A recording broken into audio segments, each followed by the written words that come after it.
বেশি কঠিন ছিল না, সত্য এটা এটা ঠিক। আচ্ছা আচ্ছা, বেশি কঠিন Average ছিল। এভারেজ। Average। আচ্ছা, তো কথা হচ্ছে হলো এভারেজ হওয়ার পরেও মার্ক কিন্তু কারোই 80%-এর বেশি আসে নাই। না। স্যাডনেস, 80%-এ পাস মার্ক ছিল অ্যান্ড ইটস লেস দেন 80।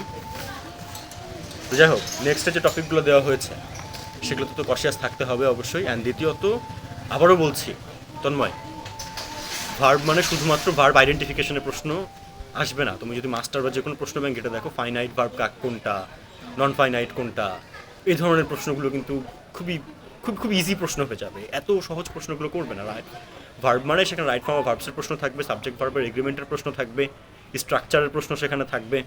ঠিক আছে, এই জন্য ভার্ব রিলেটেড প্রশ্নগুলোতে ভালো করতে হলে ভার্বের সাথে পাশাপাশি ভার্বটাকে কানেক্ট করে পড়তে হবে। কার সাথে কানেক্ট করে পড়তে হবে? সেন্টেন্সের সাথে, মানে যেমন conditional sentence, Conditional sentence, simple complex compound. ঠিক আছে, subject verb কারণ alternate। প্রত্যেকটারই স্ট্রাকচার তো আলাদা। আবার একই সাথে মিনিংটা খেয়াল করতে হবে, এটা অর্থ কীরকম দিচ্ছে। ঠিক আছে, আচ্ছা, গুড লাক ফর টুমরো।